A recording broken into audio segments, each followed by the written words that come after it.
This is the Leitmotif and Movement Podcast, a father and son's journey into the vast worlds of music. I'm your host, Mike Ficklin, and joining me on this epic musical journey is my son, Michael Ficklin. This show is dedicated to the discussion of music and introducing Michael to music from the past and present. We will mainly be discussing the genres of rock, hard rock, and heavy metal. We will also, from time to time, dive into film and video game scores, and we'll sprinkle in some surprises along the way. Michael, what have you been listening to this week? I've been just listening to what the assignment and what I've been listening to for the past few weeks. So you haven't checked out anything new lately? Nope. Okay. Well, I got a chance to listen to quite a bit of stuff here over the last couple of weeks. I finished my journey through the Anthrax catalog by listening to their latest release, which was a live album celebrating their 40th anniversary as a band, and it's titled XL appropriately. It was a really good live performance. It was streamed live during the COVID shutdown, so there's no crowd on it, but it's a killer performance. The band gives it its all. They're just going hard, man. It's a really, really good live record, even despite the fact that there's no crowd on it. Really enjoyed it. I also got an opportunity to listen to the entire catalog from a progressive metal band called Anubiscate. They're a Danish progressive metal band, and I came away very impressed with this. They are very gifted musicians, and they have a knack for composing complex songs. Throughout all of their albums, the music stays consistently fantastic. They've had 3 singers, and I have a preference for the second one. His name was Jacob Hansen. And the third one, which is Henrik Fever, I believe is how it's pronounced. Jacob Hansen was the vocalist on my personal favorite record of theirs, titled Andromeda Unchained. The band are sonically diverse throughout their catalog. They remind me a great deal of bands like Dream Theater. I'll definitely be listening to them some more. We may even have to cover some of their records on the show. I also checked out the new record from Machine Head titled Unatoned. So the mighty Machine Head is back with their 11th album. While it clocks in as their shortest record, it packs a big punch. It's filled with heavy as hell riffs and a ferocious vocal performance from Rob Flynn. There's a fantastic combination of thrash and groove metal that should make longtime Machine Head fans happy. I was really looking forward to this, and it did not disappoint. Also, I checked out the brand new debut record from Paradise Slaves titled With Hell in His Eyes. Paradise Slaves features former 36 Crazy Fists frontman Brock Lindau. One of the things that stood out to me is some of Brock's lyrical imagery remains intact. So, like, mentions of mountains and bodies of water are still present. Musically, you can hear the early 2000s metalcore influences and some 90s alt-rock as well. For a debut album, it's fine. It's great to hear Lindau's vocals again. They remain strong as ever, moving between screams and clean singing with ease. I find the music to be a little middling. It certainly has its moments, but on the whole, I was hoping for a bit more. There are a couple of standout tracks, such as Aesthetic of Serpents and the album closer, Always Have, Always Will. It's a good opening effort from the band, and it leaves me looking forward to hearing where they go next. Michael, did you get a chance to listen to this? First song. You listened to the first song? Yeah, I didn't get to it. Okay. Well, I'm looking forward to hearing what you have to say about it. Me too. Something else I checked out is the new single from Sammy Hagar titled Encore, Thank You, Good Night. And it's kind of fitting that this came out right now with us covering a Sammy Hagar album today. This song features Joe Satriani on guitar, Michael Anthony on bass, and Kenny Aronoff on drums, and Eric Caudu on keyboard. This is a tribute song to the late, great Eddie Van Halen. Sammy said that he was inspired to write this song after having a dream about Eddie. Satriani delivers some killer guitar work to open up the song. It's very Eruption-like. Sammy delivers one of his best vocal performances in a while. There's an Eddie chant in the middle of the song. It definitely tugs on the heartstrings. I really enjoyed this song so much. I highly recommend it. Also, something that kind of surprise dropped on me. Earlier today, Loathe dropped their first new single in about 4 years. It's titled Gifted Every Strength, and this was such a fun listen. It features lots of changes, it's very proggy. There's beautiful and haunting melodic sections, along with awesomely distorted heavy sections. There's even a very good bluesy guitar solo. It's everything that fans of the band could ask for.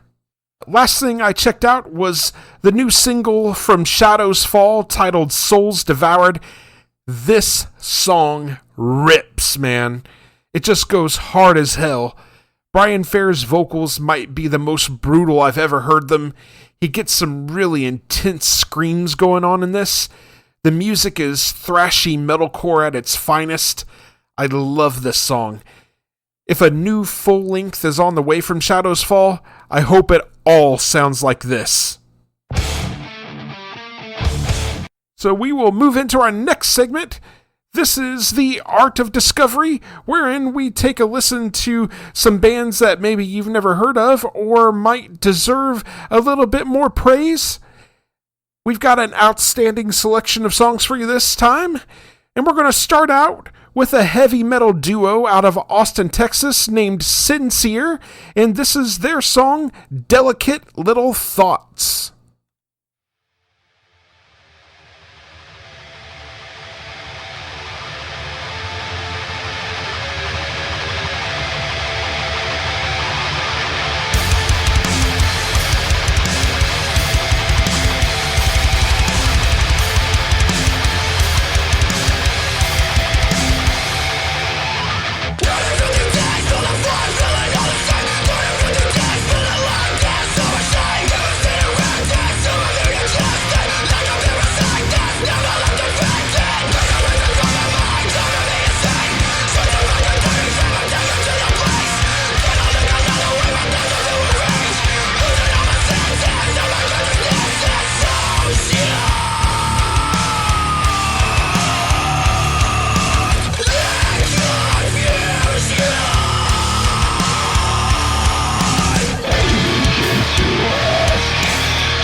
And once again, that was Sin Seer with their song Delicate Little Thoughts. You can purchase their music from their Bandcamp page at sinseermusic.bandcamp.com. Michael, what did you think about that one? That was nice and heavy. Yes, it was. It was very nice and heavy. Liked that one? Yeah, I thought that was outstanding. A lot of screaming vocals. Goes hard. Yes, definitely. All right. Our next song is from an alternative metal band out of Berlin, Germany called My Sundown. And this is their song, The Denier.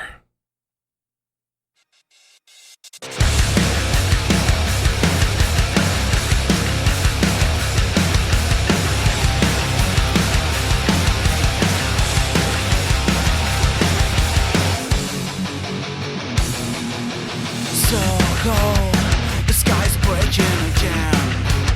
She won't see it, I'm sure. She'll keep on playing the same. We already see it in you, in you. Cool yourself off in the sea. The ends will hold you, I'm sure. Come on and lie here with me. I'm already waiting for you.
And once again, that was My Sundown with their song The Denier. That song comes from their Revolution for Sale EP, and you can purchase their music from their Bandcamp page, mysundownberlin.bandcamp.com. Michael, what did you think about that one?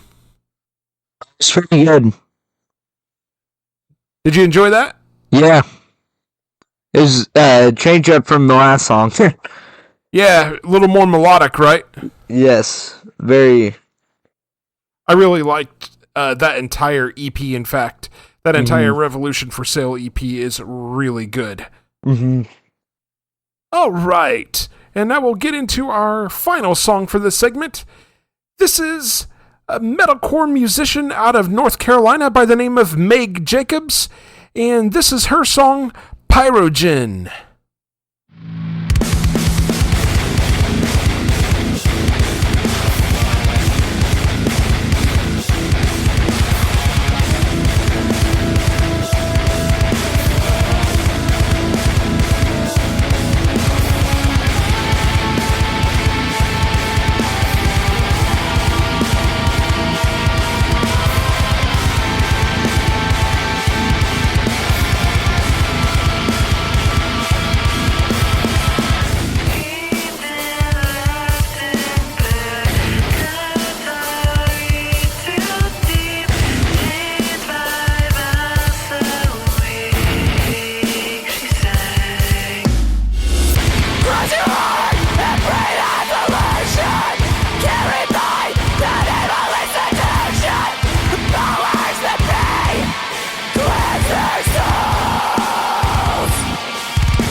And once again, that was Megg Jacobs with her song Pyrogen. You can purchase this song and her other music from her Bandcamp page, MeggJacobs.bandcamp.com. Michael, what did you think about that one? It's amazing. Outstanding, right? Yes. You know, I'm a really big Julie Christmas fan, and I got huge Julie Christmas vibes off of this. Megg, this song kicked ass. All right, Michael, anything else to say about any of these songs before we move on to our next topic? Nope. All right. But thank you. Yes. That's exactly what I was getting ready to say. Thank you very much to all of the bands that we got to feature tonight on the Art of Discovery. We really appreciate you giving us a chance to play your music on the show. If you would like to have your music featured on the show, feel free to reach out to us at lightmovepod@gmail.com or through one of our various social media accounts. We'd be happy to check out your music, and if we like what we hear, we will give you a shout. All right, now we're going to get into our main topic of the episode. This is breaking down Sammy Hagar's 1982 release, Standing Hampton. A little bit of background on this record. Standing Hampton is the 6th studio album by American rock vocalist Sammy Hagar. It was released on January 6th, 1982 by Geffen Records. This was his first album after moving from Capitol Records over to Geffen. It was also his first album to achieve RIAA certification, eventually going platinum, and 5 of its singles charted in either the mainstream rock or pop singles charts. Its peak position on the US Billboard 200 chart was 28, and it finished in the year-end charts for the US Billboard 200 at number 49, so not too bad, right? Yeah, that is not bad. That is not bad. All right, so with that said, we're going to go ahead and get into our track-by-track breakdown. We start out with track number 1. This is I'll Fall in Love Again.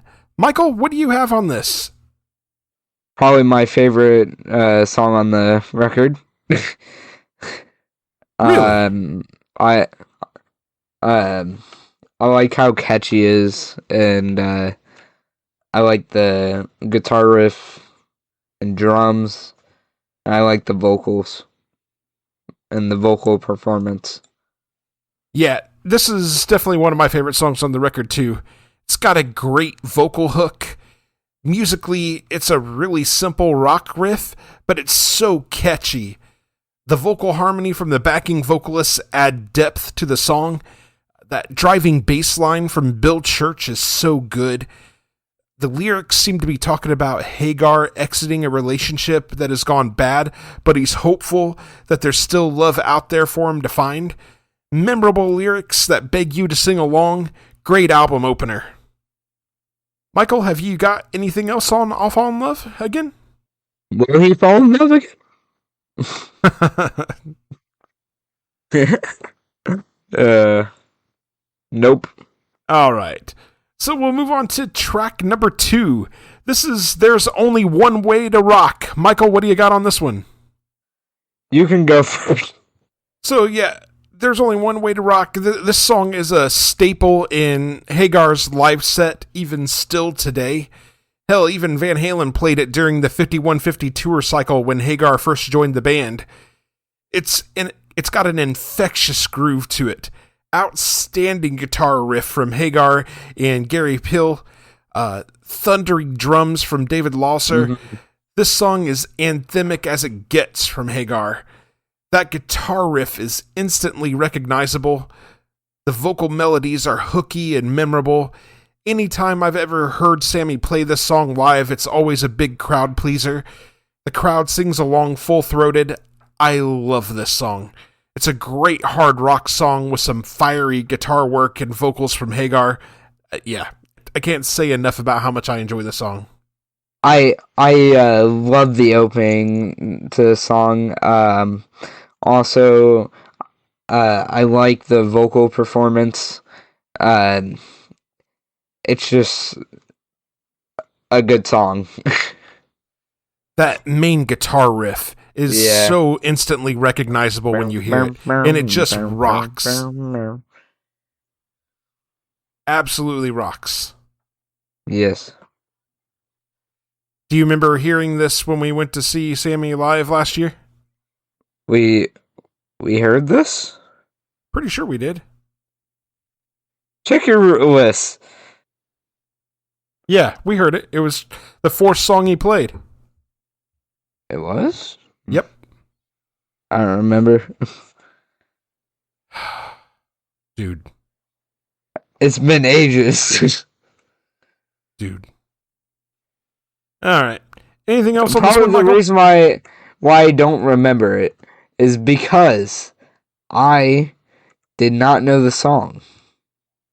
I don't like it. Bad excuse. It is an excuse. Bad excuse. It is an excuse. You have access to all of my music at your fingertips. You need not wait for me. Nah.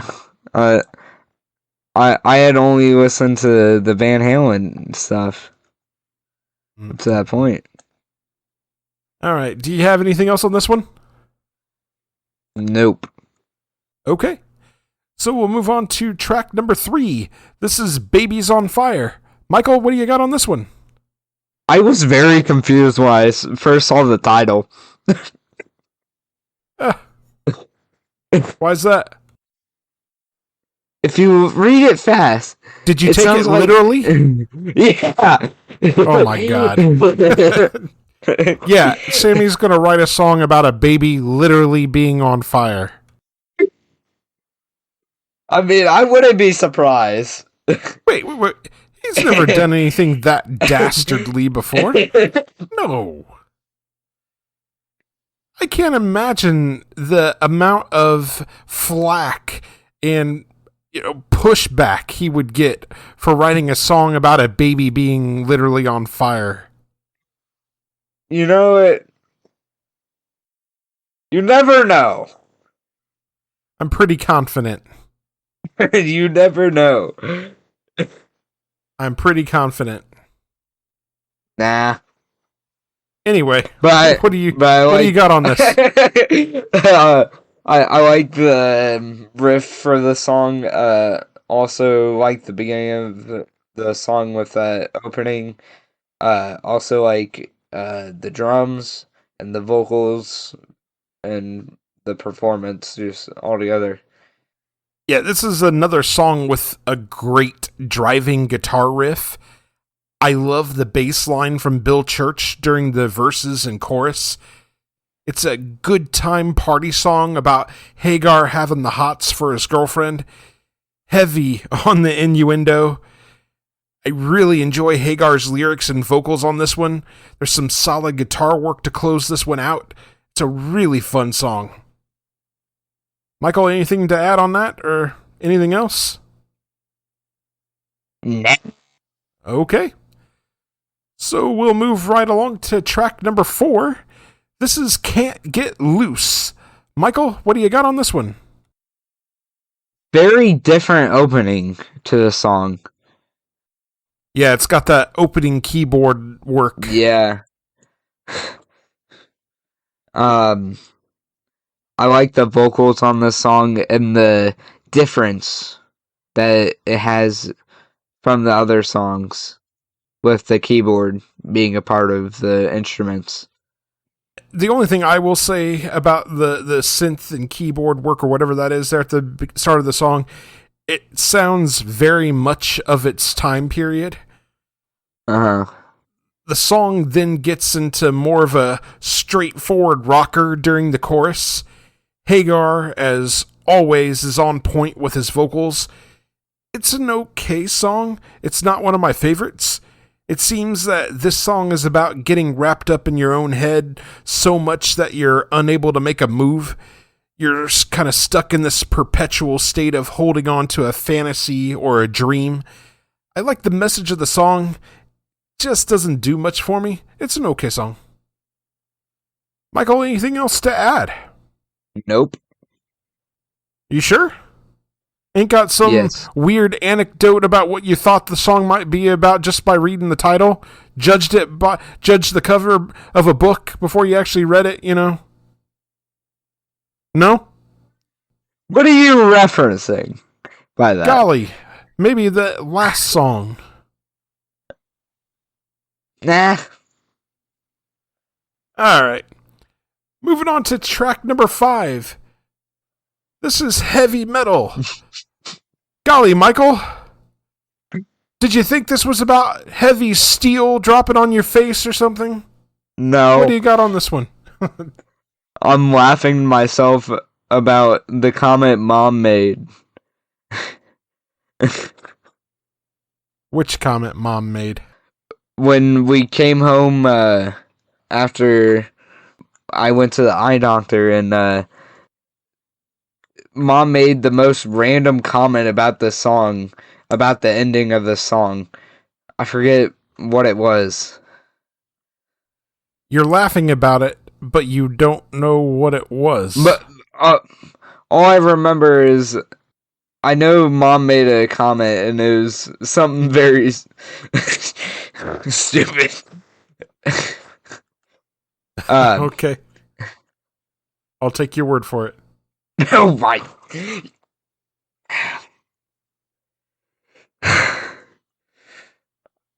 What do you got on the song, man?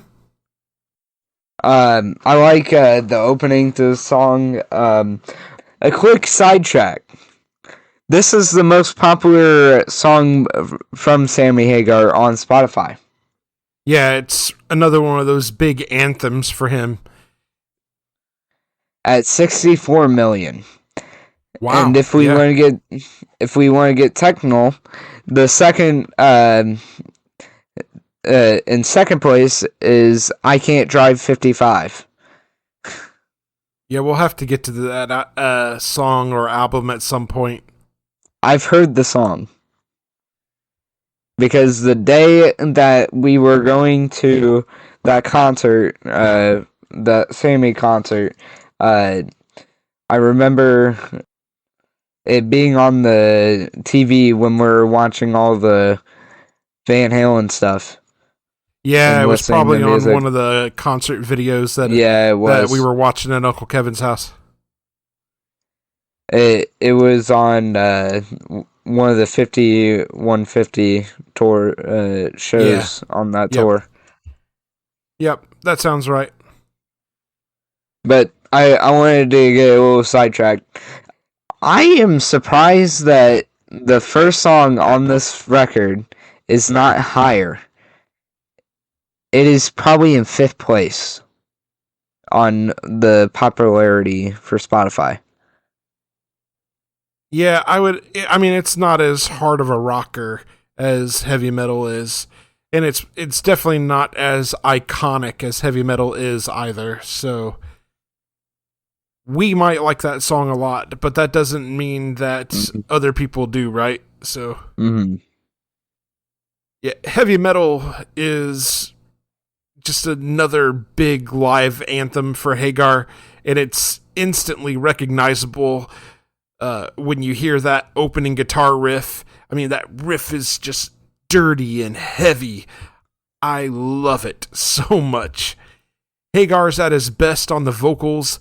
The lyrics are kind of silly and corny, but they are catchy as hell. David Lauser is kicking ass on the drums. Fantastic guitar work from Hagar and Pill. We even get treated to a tasty guitar solo towards the latter third of the song. This song is another one that translates very well to the live setting. It's another crowd pleaser. I mean, every time I've ever heard this song live, the fans just go nuts for it. It's a great song. This, to me, actually, would have been, in my opinion, the better album opener. Any thoughts on that, Michael? I have to sit and think about this. It's really iffy. It's just high energy, up tempo. I understand that. I just feel like it would make a better album opener. And they could have moved I'll Fall in Love Again to later in the album. It still would have worked. I I think Heavy Metal is the more iconic song. Mm-hmm. Michael, have you got anything else on this song? Nope. Okay. So we'll move on to track number 6. This is Baby It's You. Michael, what do you have on this one? I like the opening guitar riff on this song. And I also like how it like transfers into that, I think, acoustic guitar right after the opening guitar riffs. And then it jumps straight into the vocals. This one is a ballad, and it's just okay. It's not one of Hagar's better songs, in my opinion. Mm-hmm. I don't mind Hagar's vocals, but the song on the whole is just dull. There's some decent guitar work, but it's not enough to make the song interesting. Hagar's got better ballads. Lyrically, it's a love song about Hagar's significant other. It just feels like a generic love song. Moving on. Nothing else? Just moving on? Just meh. Do you like this song, Michael? Do you disagree with me? I don't really like it. Fun fact, on Spotify, the next 3 songs after the song and the current song we're on have below a million. Yeah, I can believe that. And we'll get into more of that as we actually get to those songs, but I can definitely believe that about this particular song. It's just okay. Can't Get Loose is under 1 million, too.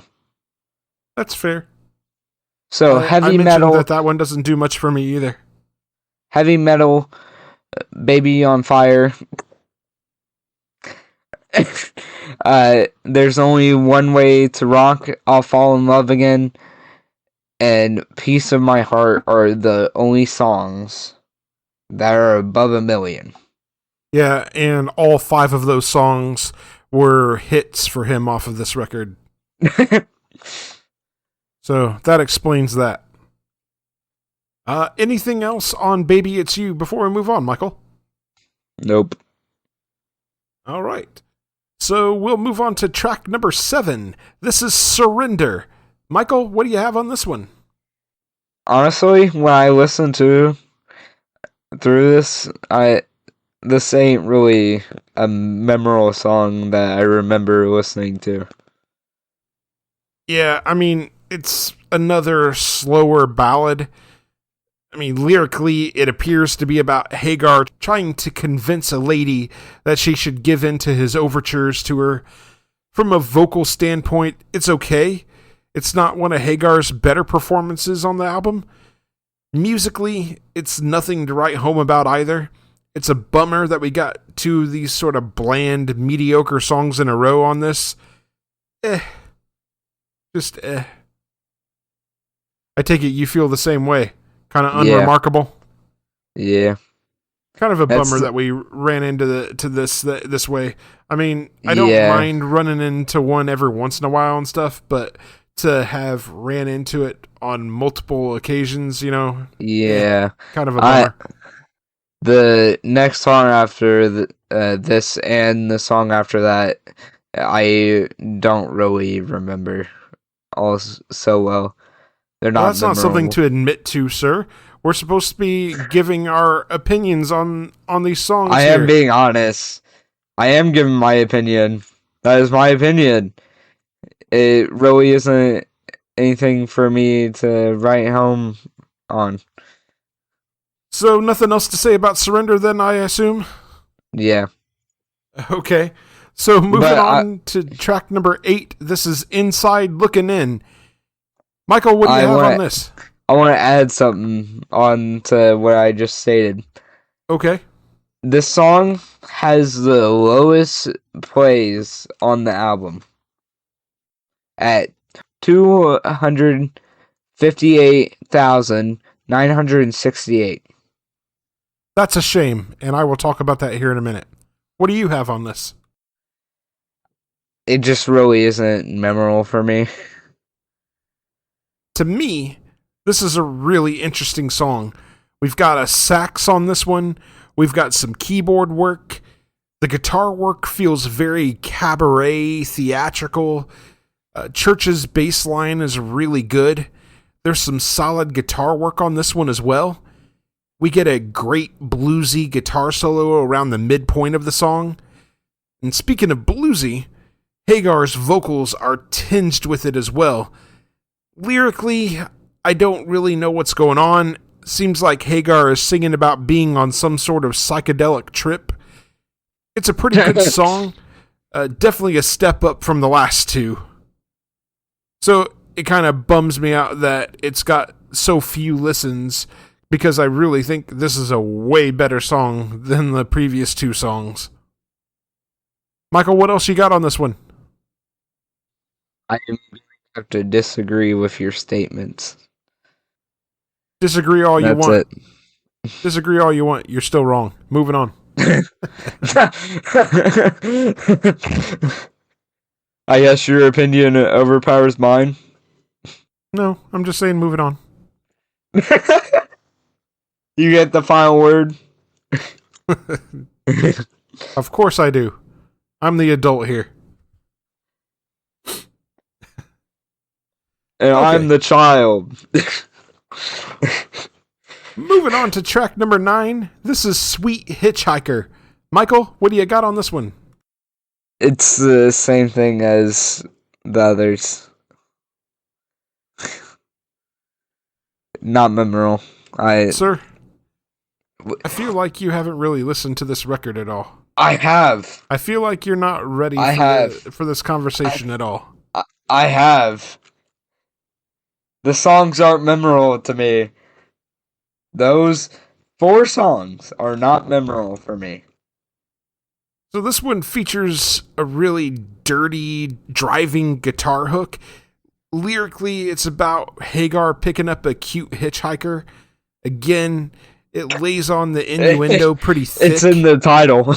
Yeah. I mean, Hagar delivers a solid, fun vocal performance.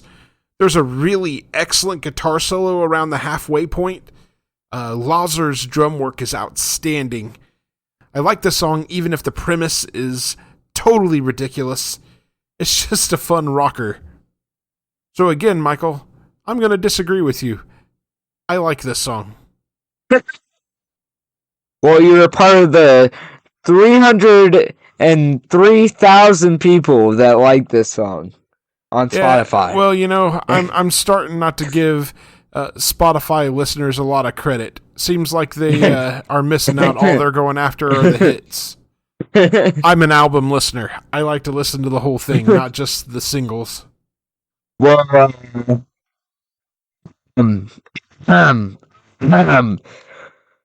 63 million people disagree with you on Spotify. Good for them.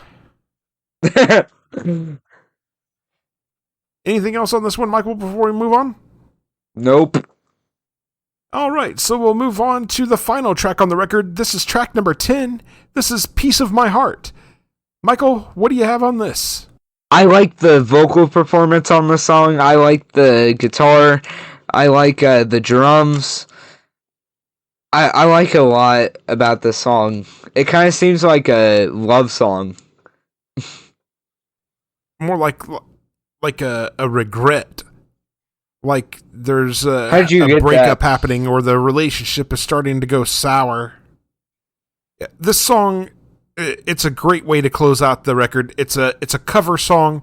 The song was originally performed by Irma Franklin, but it was made famous by Janis Joplin. Hagar's version maintains that really bluesy nature of the song, but he rocks it up a bit musically. Hagar's gravelly vocals work so well with the song, much in that vein of Janis Joplin.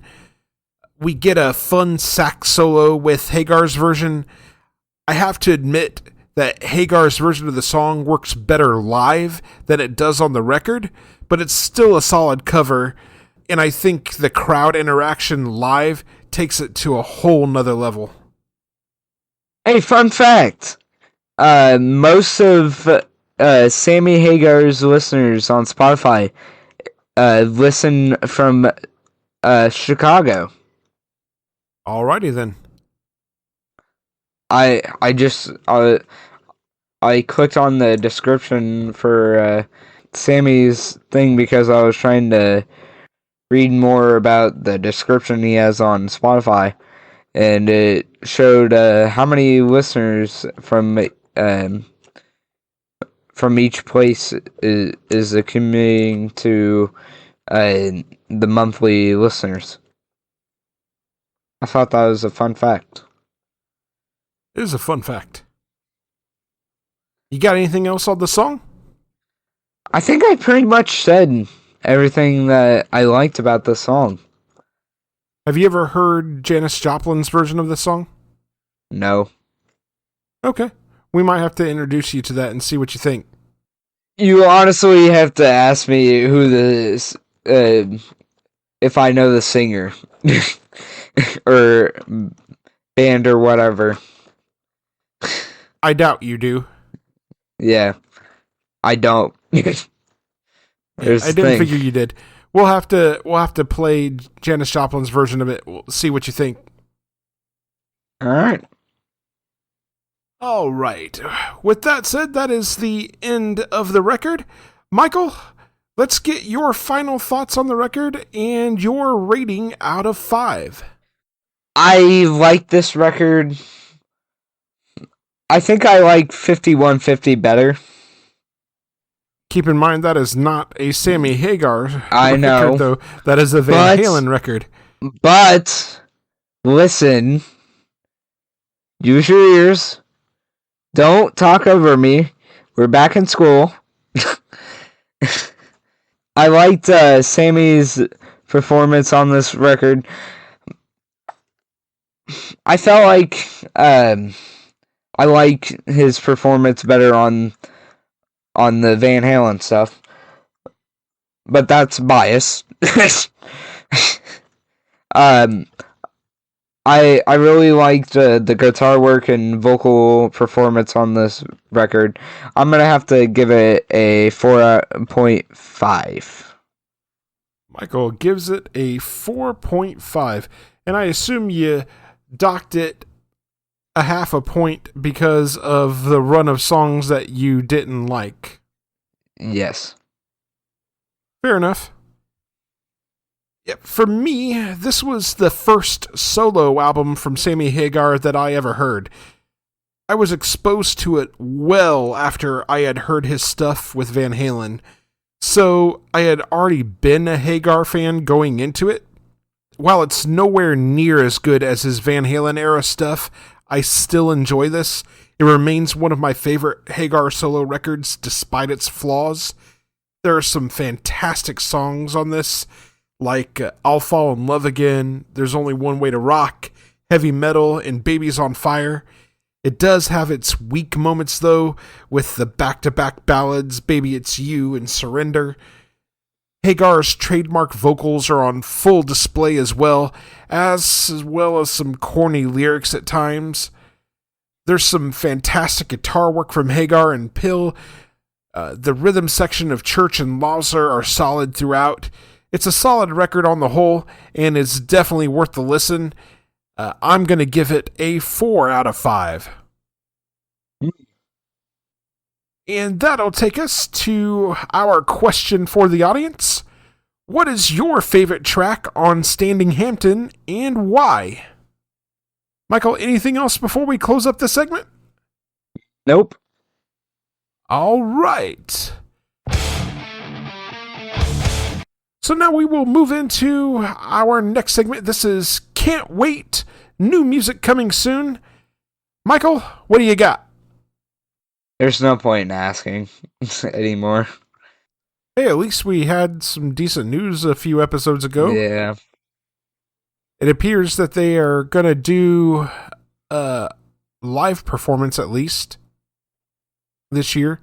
Not here in America, but they're doing one. I find it funny that over how many years it's been, they've only come up with a show. Yeah, well, you still haven't heard all of their other stuff. The only stuff you know is just the first record. And it's the best record. You don't know that because you've never listened to the others. You can't make that assessment. I make my trademark on that. No. Nope. I make my trademark on that. Nope. Until you hear the other material, you cannot make that statement. I can. No, sir. And I will. No, sir. I will. Lose. For me, on my release radar, on May 9th, the new record from Black Map drops titled Hex. Also on May 9th, Haken releases their new live album, Live Forms, An Evening with Haken, which was recorded live in London last year. Also on May 9th, the new Sleep Token record, Even in Arcadia, drops. I have to admit, I've not been a huge fan of any of the singles that have been released from this record so far, so I'm kind of cautiously approaching that one. We'll see. Cautious. What's that? I said cautious. Exactly. Then on May 16th, Pelican is dropping their new record, Flickering Resonance. And then recently announced on May 30th, Cincato drops their new record, Memento. And then there's also this question, is there a new Loathe record on the way? There was that new single that was released earlier today, and I'm curious if that means there's a new record on the way. I haven't seen any sort of official announcement of a new record yet, but that doesn't mean that there's not one on the way. Single. You should check out that new song, Michael, and report back to us and let us know what you think. I meant to. Yeah, like you meant to listen to the Sammy Hagar record, but had nothing to say about it. I had listened to it. I have. I did. That happened. Would you listen to it like a half a time? I listened to it.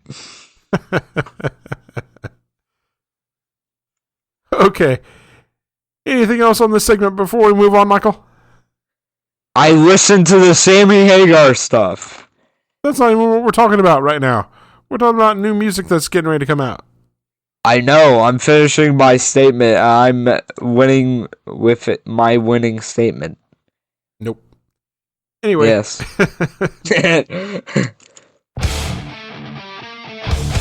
All right.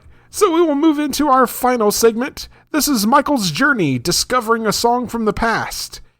This time, we're going to get Michael's thoughts on the Four Tops song, I Can't Help Myself. A little bit of background on this song. I Can't Help Myself is a 1965 song recorded by the Four Tops for the Motown label. It was written and produced by Motown's main production team, Holland, Dozier, and Holland.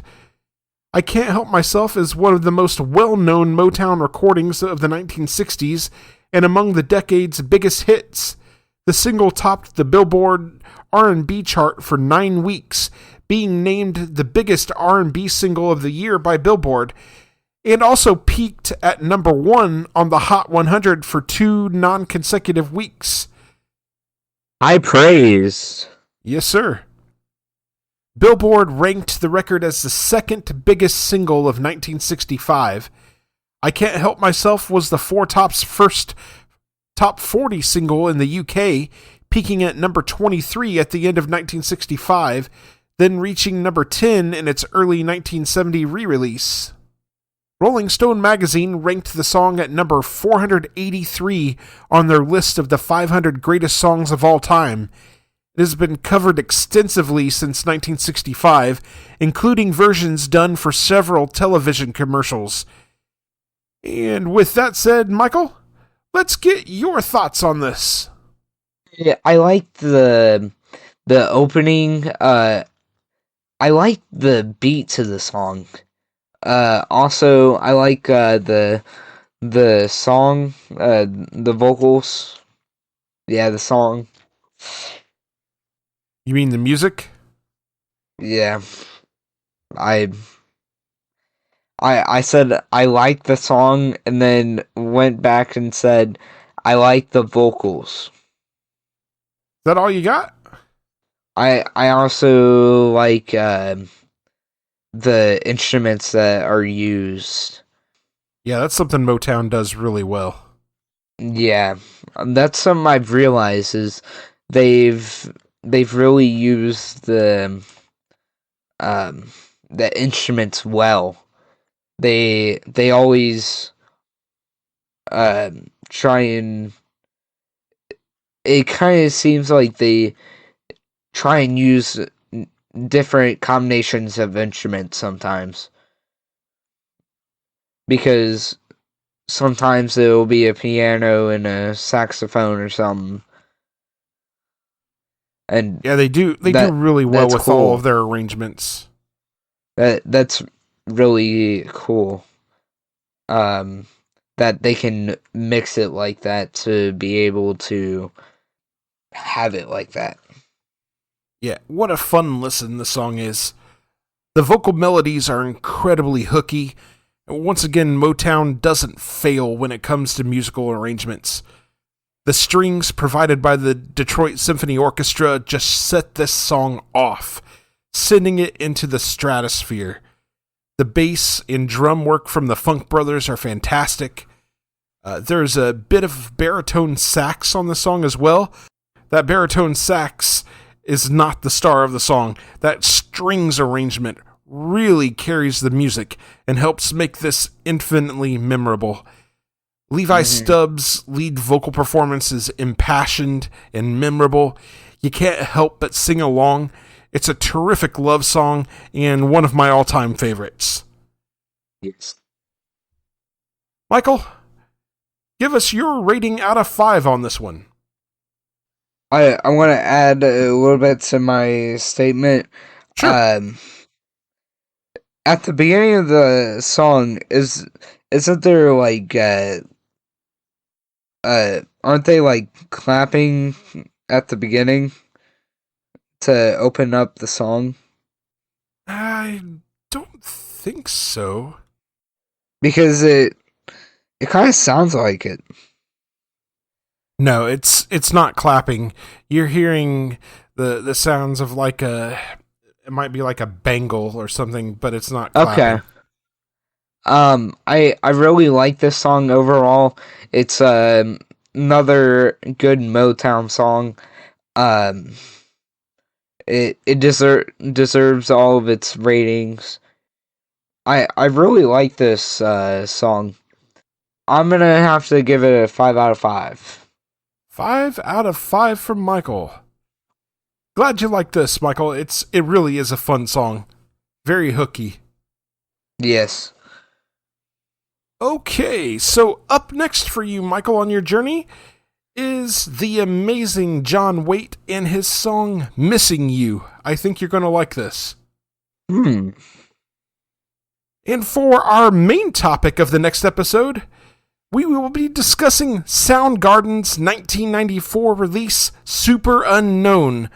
I can't wait to discuss this with you, Michael. I think you are going to love this record. That is a lot of words to say love. So, how much am I going to love this record? Take an estimated guess. What rating do you think I'm going to give it? Take a random guess. That. I just can't wait for you to hear it because I really think you're going to dig Chris Cornell's vocals because this will be your first time hearing Chris Cornell. So, looking forward to hearing what you think. All right. With that said, we do want to hear from you. We will read your emails and messages on the show. We have only one request. Keep them clean. There are several ways to contact us. You can email us at lightmovepod@gmail.com. You can also reach us on several social media platforms such as Facebook, Blue Sky, Instagram, and Threads. Details on how to connect with us are in the show notes. We are part of the SPDM Crew Podcast Network. Check out all of the podcasts on the network by visiting spdmcrew.com. If you like the show, subscribe to us on your favorite podcasting platform and share with your friends and family. We are available on Spotify, Apple Podcasts, iHeartRadio, and a variety of other platforms. We are also on YouTube. Can't find us on your chosen platform? Shoot us a message and let us know. Leave us a 5-star review on Apple Podcasts. This helps us to be found in the algorithm. Make them good and we'll read them on the air. Are you in a band and you'd like for us to check you out and possibly drop a recommendation on the show? Shoot us a message. We'd love to check you out and give you a shout. We'd like to thank you very much for listening to the Leitmotif and Movement Podcast. Take care and enjoy music.